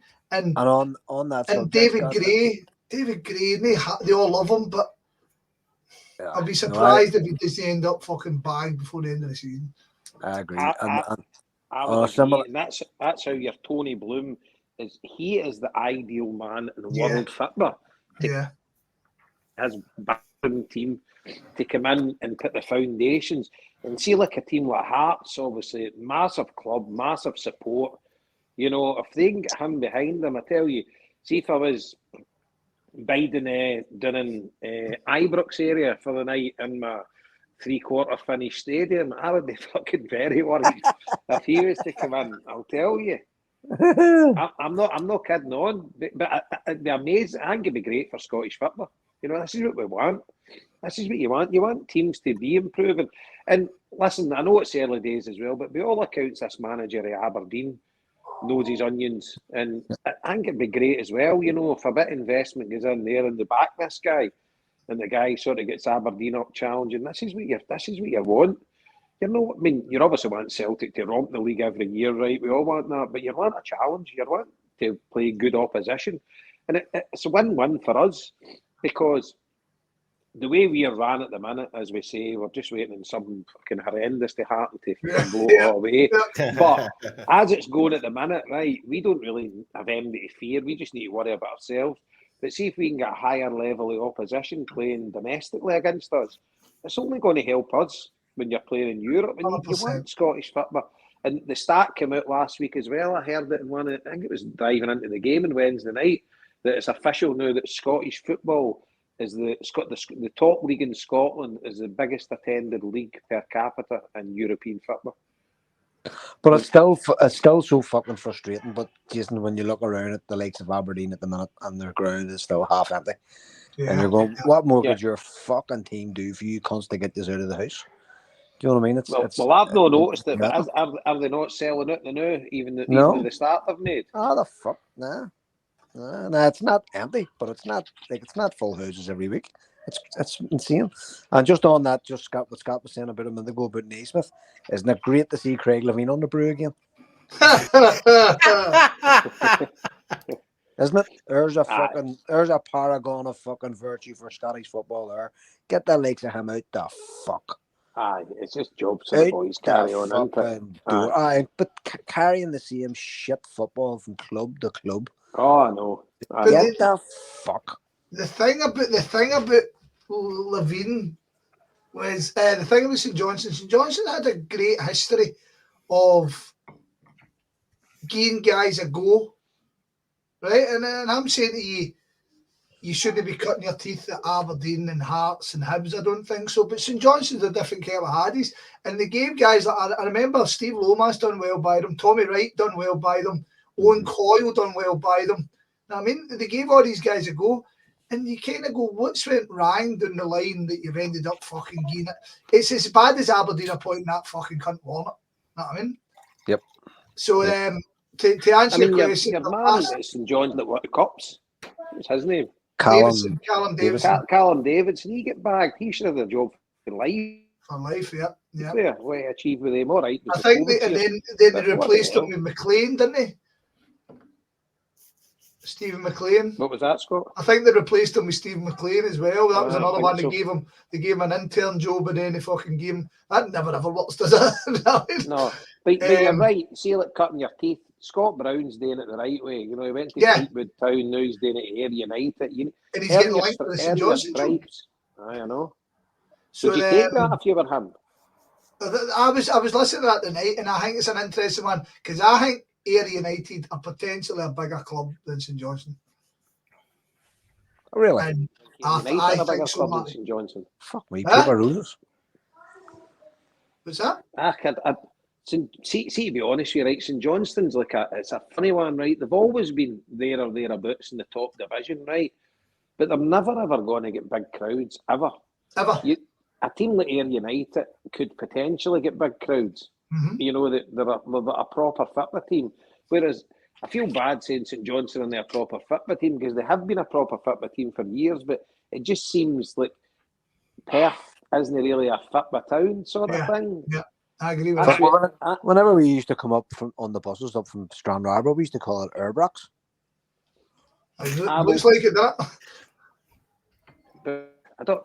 You're Ayr United and Kilmarnock. Kilmarnock are a bigger team than Ayr, but they'd be quite good rivalry. Or like fucking the potential there. Aye, but team. See, to be honest, we see teams like Falkirk and Dunfermline. And that I would say they're far bigger than St Johnstone. But for whatever reason, they've been yo-yo clubs. They've been up and down. But I would say Raith Rovers as well. Falkirk, Dunfermline, Raith, probably Greenock Morton as well. I'd say Greenock Morton are a bigger side as well. I'd put Greenock Walking up there with Parry, St Mirren.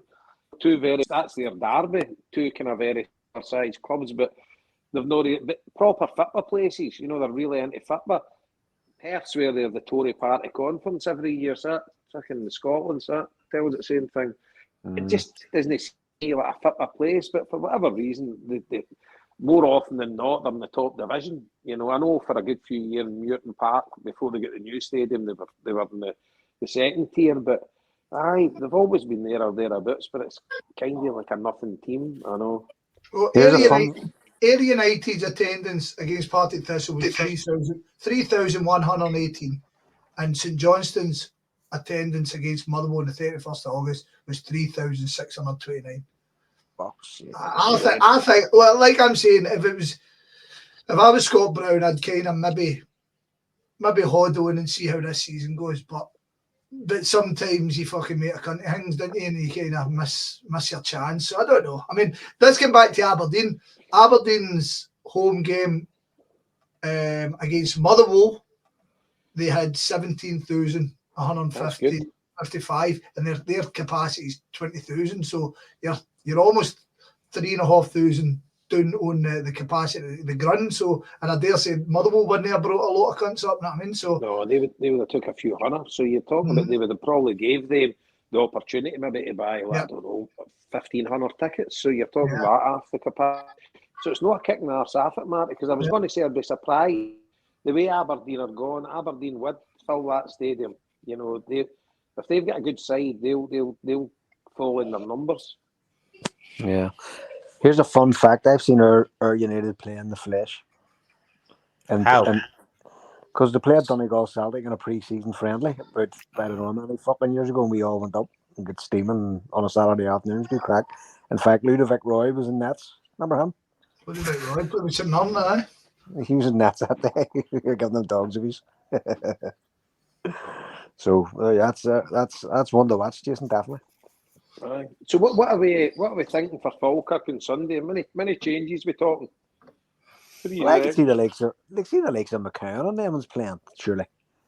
You know, players like that, James Forrest will start. Let's take it for the back, right? Does the other keeper start?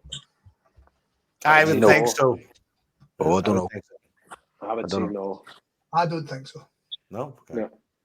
No. Right. Defence-wise, Tony Ralston start? I think so.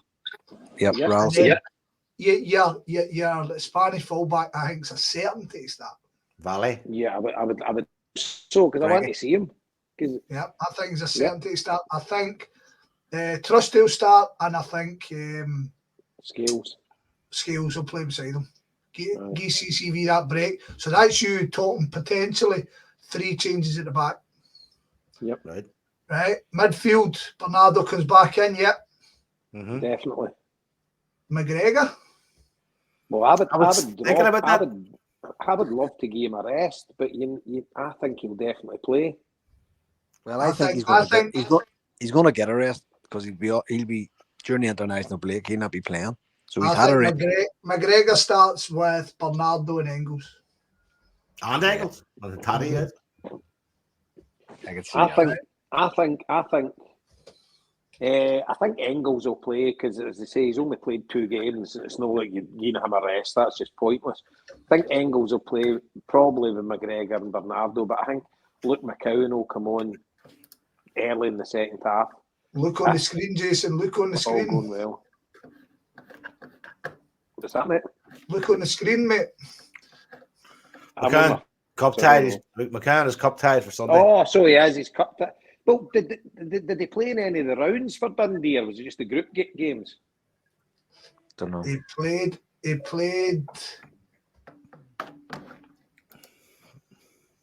Because if he played the group stage, he played in all group. He played in all group games, and then he played in the 6-1 win over in the second round. Yeah, it's cup tie. But there you go. Aye, because that's it.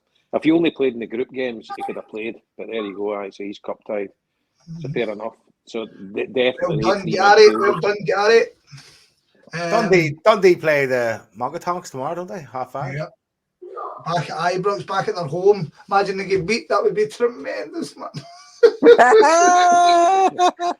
And then I think we Jimmy Forrest starting. Yes, definitely. Forrest will start. So he will. Maeda will start, and I think then it's 50-50 of Kyogo or Ida. No, I think we. Do you know like Palmer maybe? Do you know like maybe Palmer instead of Maeda? But that's you changing what 80% of the team. I know.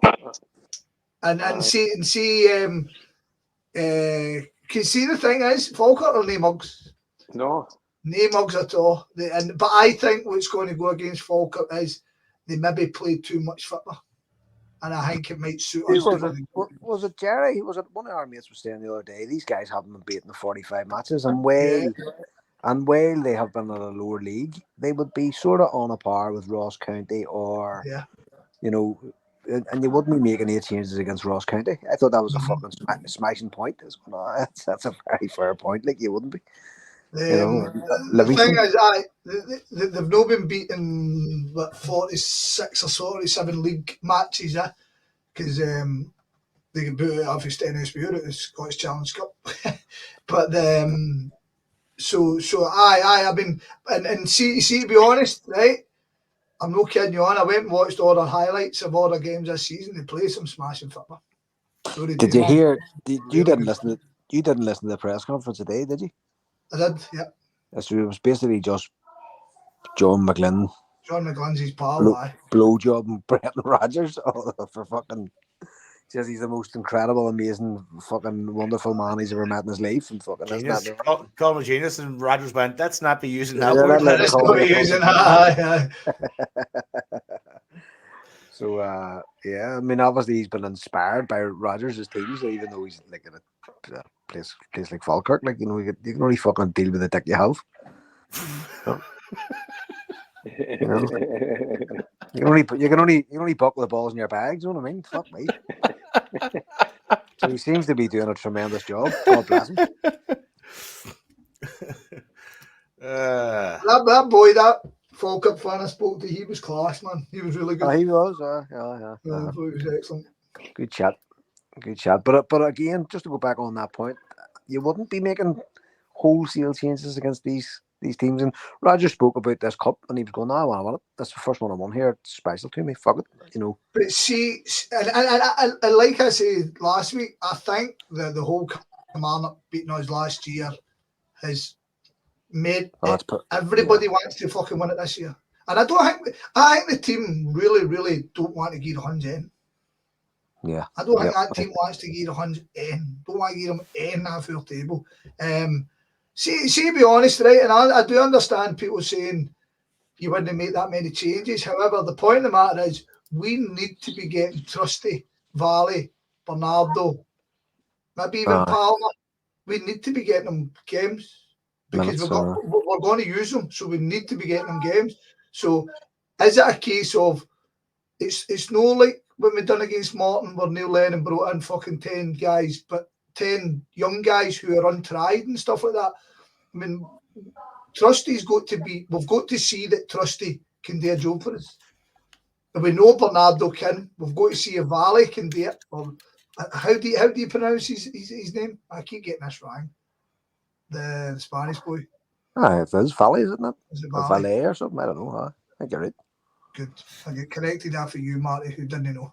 No, I think it is. Or it's Valle or something like that, but for fuck's sake. Valle. I think that's right. You know what I mean? I'm reading on Twitter here a wee tangent for you. St Etienne are playing away at Nice tonight. Yep. And they were 6-0 down at half time. And their whole support all walked out at half time and never come back. their whole support, they end up getting beat 8-0. Fuck me. One of the storied clubs of French football. Yeah, aye. Always great strips. Yeah, yeah. They're the Coq Sportif ones and all, eh? Yeah, it's a real pity. So it is. C'est la vie. So, Frankie Valle will be playing on Sunday, no doubt. Ralston will be playing. Forrest will come in. Valle. Is it Valle? Because it was Valle, so like well below the valley, oh green road, fucking. an option. The vai.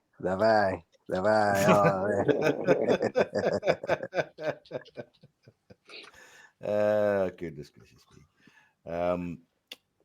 The old Motherwell won the night 2-1. That seemed something I didn't watch it, but I was looking at the stats. It looked a cracking game. They were 1-0 up against Dundee United. Dundee United were battering them and scored with about 10 minutes to go, and then Motherwell scored an injury. Dundee United were very, very disappointing last week. Against the Huns, they were balls, man. I can see him not finishing the season with him. Good. He needs to get the fuck. So he does, honestly. I think the crowd at that game tonight was 8,000 odd. That's no bad for them. I think Dundee United 2,500 fans then the Friday night. Not at all. Yeah. But you could just see last week, like the effort that went into it was appalling. It really was. Your observation I meant to make earlier almost too. It's funny how we're always moaning about fucking teams parking the bus against us, and then that kind of works against us in Europe. Then we meet Slovan Bratislava, who play like Hearts. It was actually quite handy. Have them two matches so close together. One had an even better outcome than the other. To just reiterate about the Slovan Bratislava game, it's just so refreshing that you're going into a game going, we should be winning this handy, and we did. I mean, fuck me, that could catch on. I can tell you that. Do you know what's great as well, though, Scott? It's one of the first times my wee lad gets to go to school and talk about Celtic doing well in the Champions League. Yep. That is good, mate. But do you think the narrative on all these shows, these narratives on the shows about Celtic are so positive in a way I don't think I've seen before? Yeah, but I think a lot of the positivity comes from the possibility of the new Champions League kind of route. You know what I mean? The new kind of setup. I think there's something about this whole new setup that makes a team like Celtic looking this good in the early stages be exciting. You know what I mean? So it's something to talk about. It's something to kind of focus on.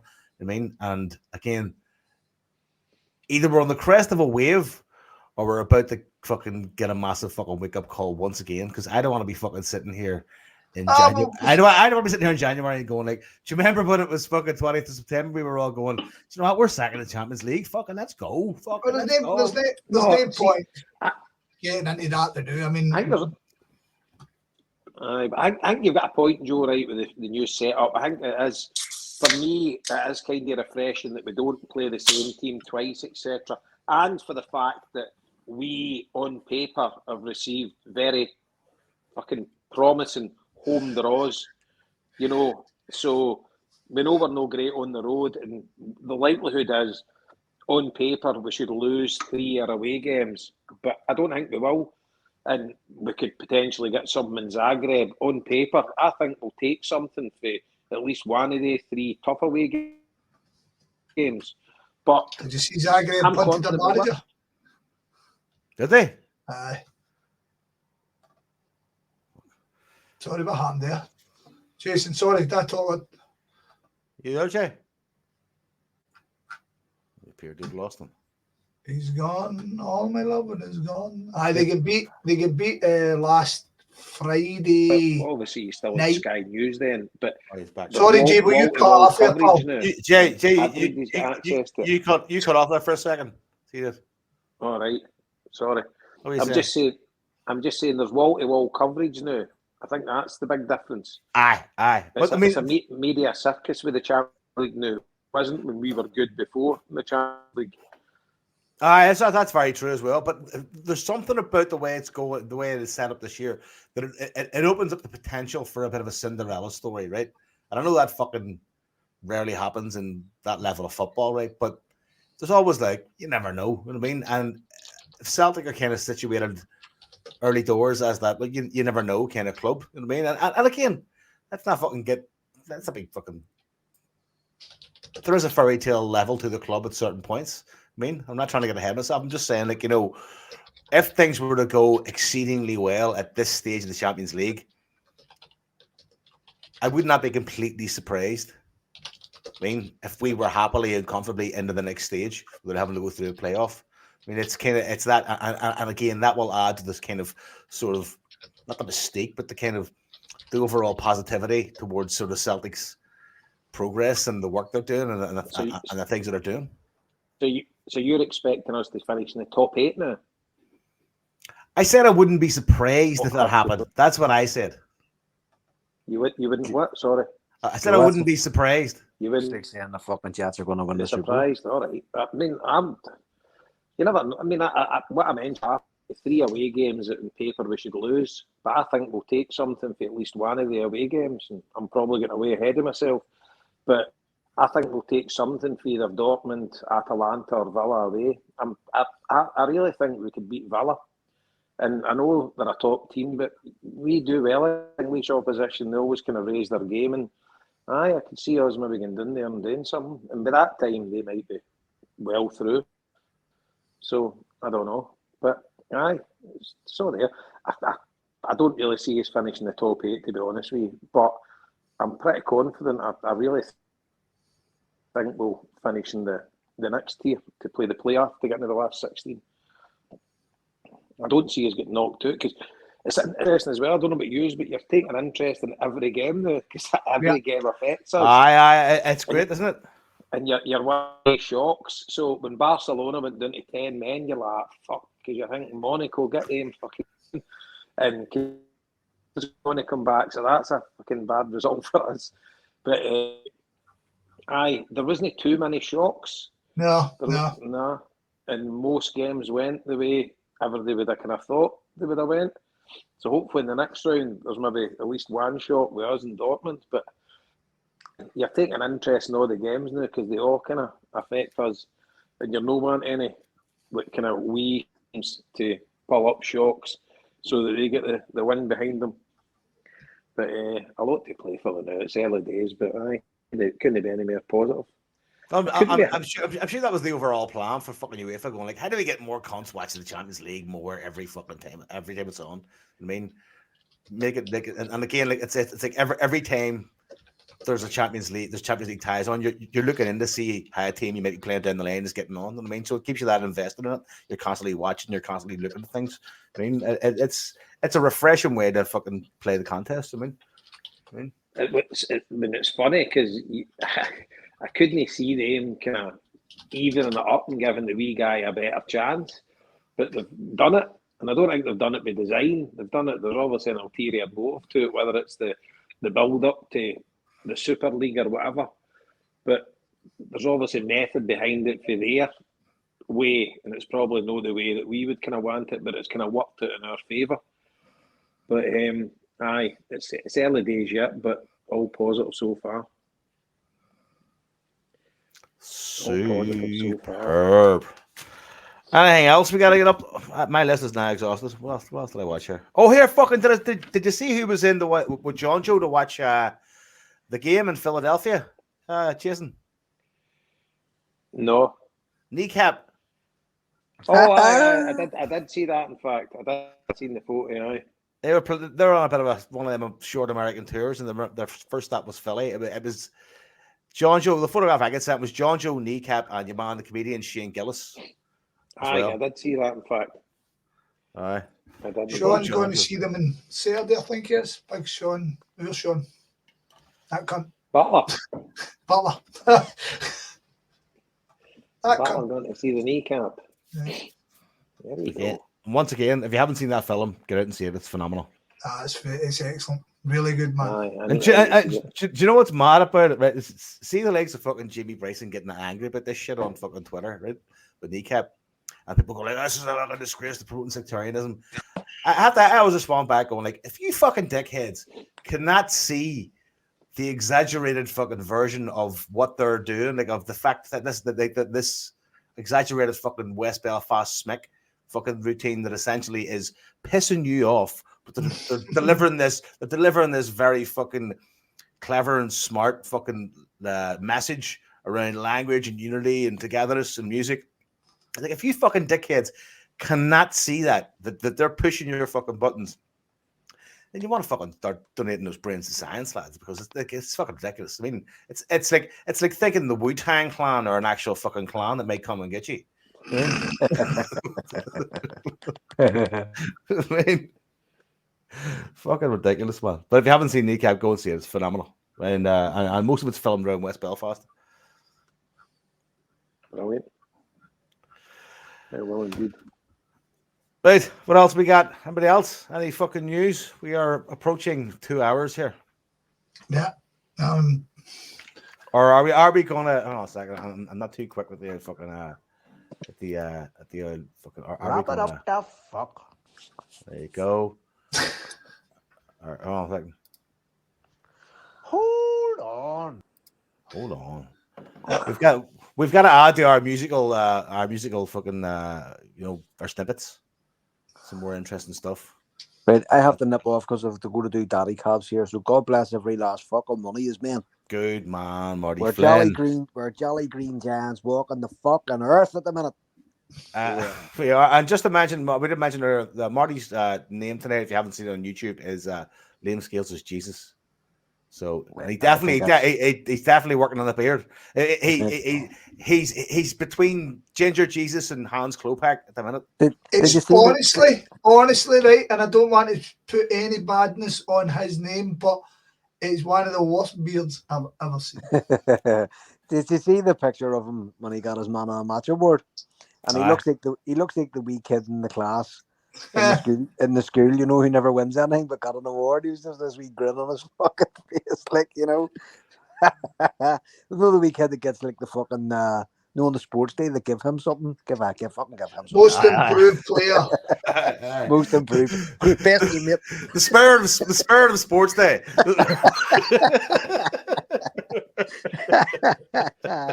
That's exactly what it was fucking like. God bless Liam Scales. Right, I'm off. Take it easy, bro. Man, see you later, Paul. Slam. As far as like Liam Scales was getting some fucking plaudits on the BBC Scotland podcast as well. It was brilliant. Like we're busy saying, like, what a story this guy's had. Come from fucking Shamrock Rovers, came to Celtic, kind of didn't really fucking work out the way he thought it was going to work out. Got a lot of fucking stick. Ended up going to Aberdeen, being a fucking decent player there, coming back, and then just kind of not really being in the picture, and then getting, if I remember, it was Abrax where he first got his fucking big chance, and next thing it was off to the races. It's like, I mean, fucking, and like what they were saying on the podcast was like, this shows you that this is a young lad with a lot of fucking character, because like, weak people don't make that happen. I mean, aye, a lot of character and a lot of kind of determination and application. You know, he's worked really hard at his game. He's obviously great mentors, and he's just riding the crest of a wave, and long may it continue. I mean, I've always liked him. You know, I've never thought he's a world beater, but he's getting better and better. And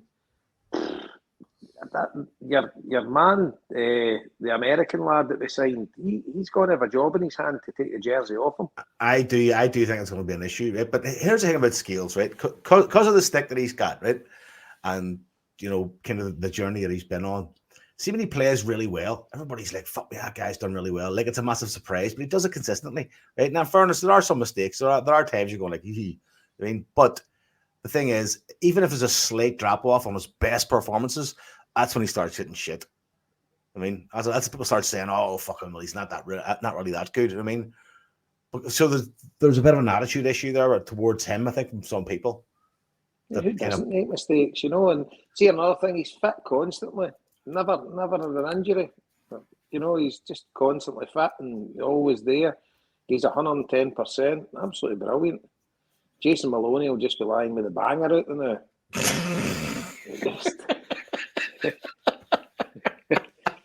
Just brilliant, man. Brilliant. It's a fairy tale, and God love him. He's been amazing for us, and I think we've been amazing for him. But absolutely brilliant. I mean, scoring in the Champions League and putting you one up in the Champions League, it doesn't get much better. You know, fucking unbelievable. You look at Adam Ida before he came and loaned to us last year. Look what he's achieved at Celtic already. Winning the cup final, scoring in the Champions League, scoring against Robert Ibrox. Last winner against them in the cup final. Just the important goal against Motherwell, the penalties against Hibs. What he's achieved for us already. You know, he's hardly in the door. Amazing. Just just things are just fucking amazing at the minute watching Celtic. So it is. I mean, looking at the other night on Wednesday, I mean, there's only one thing I can think of that I could be critical of, and that was the fucking Grey Taylor clearance that led to the goal. Other than that, I can't think of anything that actually went wrong. My performance. Game as well. I thought Taylor had a great game. Scott's performance. My performance. I led the team. I can't wait to get back to the game and fuck it. So there's a fella that sits beside me at Shelly Park, and he's got a season ticket, but he only traps for European games and like Huns games. He stays in London. And do you remember the game we battled the Huns? Obviously, you remember the midweek game we battled the Huns 3-0 under Ange. And everybody was plastered, right? Everybody was fucking miraculous, man. And I'm floating about with a bottle of wine and a bottle of Mad Dog in my pocket, right? And fucking stinking drunk. So the next week, my missus took my season ticket, and your man was there. And so she's sitting there, and the guy, and eventually he turned around and went, "So do you know the fella who usually sits there?" And she's like, "That's my husband." He's like, "He was very drunk in that last game." So he must think I'm a fucking cabbage, man. Oh, man. As long as you're enjoying yourself, Scott, that's what it's all about. Life is for living. Life is for like memories being made. Well, no, not really memories, but I mean, moments for other people. Are you due a brief for Dortmund? I don't know. Wait and see. One away, right? You know the script. You've heard me moan about this before about the away ticket stuff. So I generally get to one European game a season, one away game a season, but I've no had a one off of Celtic since we beat fucking Lazio. You've no got it in your record. So I've not got any record, whereas all my mates have all got records and they take tickets every game, so their record never goes down because they're taking every one, right. Even if they're going or no. So I'm never. So I had one. And this season they've cut fucking hundreds of people's alloc, and so they've took mine off me, haven't they? They've took my one off me, and this year, Borussia Dortmund, it's 1 out of 8. And I was like, fucking hell. So I've moved, but I should be sound, but I'm kind of, as obviously I'm fucking chasing briefs left, right, and centre, man. Same as every cunt. I'm looking forward to it. It's fucking kind of creeped up quick. It's only a fucking week Monday, away. You know what I mean? Oh, we got the London for Skip. I know he's enjoying himself in Lisbon at the minute. He did the wee Belenense tour about the Stadio Nacional at some point. I think he's there for about 5 days, you know. Brilliant, man, brilliant. And he's fucking old man river, isn't he? 9 o'clock last night he was in his bed. What the fuck? But anyway, he'll be enjoying it. But I got the rundown on one of our chat. His Dortmund trip, Jesus Christ, I wouldn't take that half hour pine me to go. I think he's in Dortmund for about 6 hours. Oh, he's getting a train straight after the game to Bochum. It says 6 in Dortmund. What? Then he's got a train for there to Amsterdam, to Manchester, then a train up the road. I says, who you going with? Myself. For fuck's sake. He's never getting a job with Higgins Travel, I'll tell you that. I'm still waiting on fucking Ryanair pulling my plug, man. I'm not celebrating nothing yet because fucking mine's an easy peasy one. Do you know what I mean? Apart from fucking a good few hours in that Stansted airport, I'm in Glasgow, Edinburgh, London, Dortmund. Same going there and coming back. Do you know what I mean? So we booked that Atlanta. We've got a cracking deal. Digs and flights, 210 quid.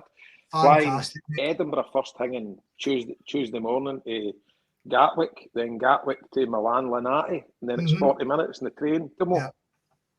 Brilliant, man. Leave Bergen 1 afternoon. The train from Malpensa, which is a bit of a ball ache. It's 2 hours. You need to change it. Milan Central, and then for Malpensa to Luton, then Luton to Edinburgh, back again at 9:30 Thursday night. So 5 days for the digs and the flights, £210. Happy days.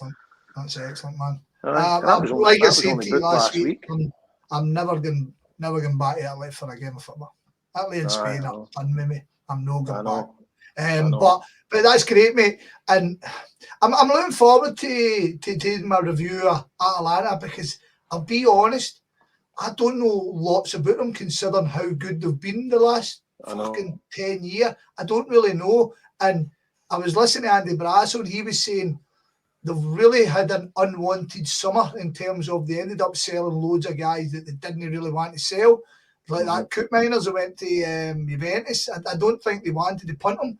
And there's been a loads of ins and outs. And I mean, the game was on in the Boozer last night when I was out. But Arsenal looked like they fucking set up just to defend, you know what I mean? But it'll be interesting. Like I say, I'm looking forward to just getting a handle on where they are. Because see, Dortmund, I can't play Dortmund now because obviously they beat Heidenheim by a few last week, but they gear up lots of goals. Club Brugge will be spewing that they never at least scored against them. I mean, there was a point. Kobo had a great game. Kobo's ended up proving himself to be a world-class keeper. So he is. He's excellent, Gregory Kobo. But defence-wise, guys that I thought were going to be really good for him, like Slaughterback and Sula, haven't really kicked on. Do you know what I mean? So I think if we do it right, we've got a chance. But their attack is fucking a million times better than Bratislava's. Do you know what I mean? So, that is what it is. We can talk about it near the time. Aye, no, definitely a bit kind of what an atmosphere. Plus the away allocations come out. Is it 3,500 we're getting for it? 3,600 was it? Aye. 3,600. Aye, pretty good. It'll be a buzzing atmosphere. I think we'll bring the best out of the Dortmund fans as well. Aye. See the Dortmund. I mean that yellow. See the thing is, so I've told you this before. See when my mates come off for the Huns game, they come off for the Clint Hill game. Remember Clint Hill scored against us. Draw. And then he killed Griffiths. So 8 of them come off for that, and they were all sitting up with us. And obviously we went 1-0 up. And my mate Andre says it's the loudest atmosphere I've ever heard in my life. And I was like, fuck off, you're in the yellow wall. And he says, but see in the yellow wall, it's just us singing. And the rest of the stadium doesn't sing. He says, but use your scored in the places, and the singing's electric and all that. And I'm kind of going, does it happen every week? And he's going, no, I appreciate that, same as us. But obviously the yellow was the fucking magic, right? That's where I go when I go, and the atmosphere's fucking buzzing, do you know what I mean? And I reckon with the party heat zone, I reckon it'll be one of the fucking great nights. Imagine Celtic could get something for it, man. Fuck. Oh, the hair's just been up the back of my neck, Yeah. We'll have tons in there end as well, because I know loads that's already got tickets for in there. Hundreds. So and many do you reckon, but 10,000 Celtic fans will go there, I reckon. I think you're getting back to that.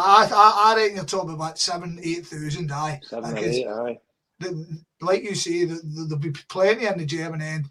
There's loads of German Celtic fans out there that will all be fucking. And Germany's got a better attitude in terms of away fans sitting in with us. Do you know what I mean? Because I remember going to an Ingolstadt game and we were stood in the standing section, which I thought would have been a no-go. And fucking there was 2 Wolfsburg, Werder Bremen fans sitting with us, or standing with us, do you know what I mean? And I was like, fuck me, that's a bit fucking mad, you know what I mean? When every time I've been on, there's always fucking away fans. They'll sit in their boozers and all that, so there'll be plenty of Celtic fans in their end, and it's going to be a great trip, man. Aye, definitely. And we fucking owe them. We owe them, Jason. So we fucking do. We've never never put them out, have we? No. Yes. No. He's gone again, is he?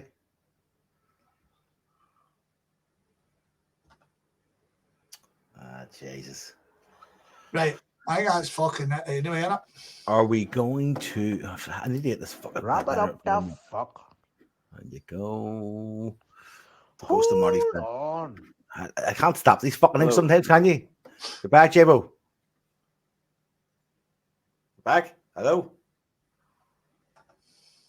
We always love the end of the high, folks. You see me? We can hear you. Can you hear us? Oh, yeah, you can. Hello, Margaret. We can hear you. Hello.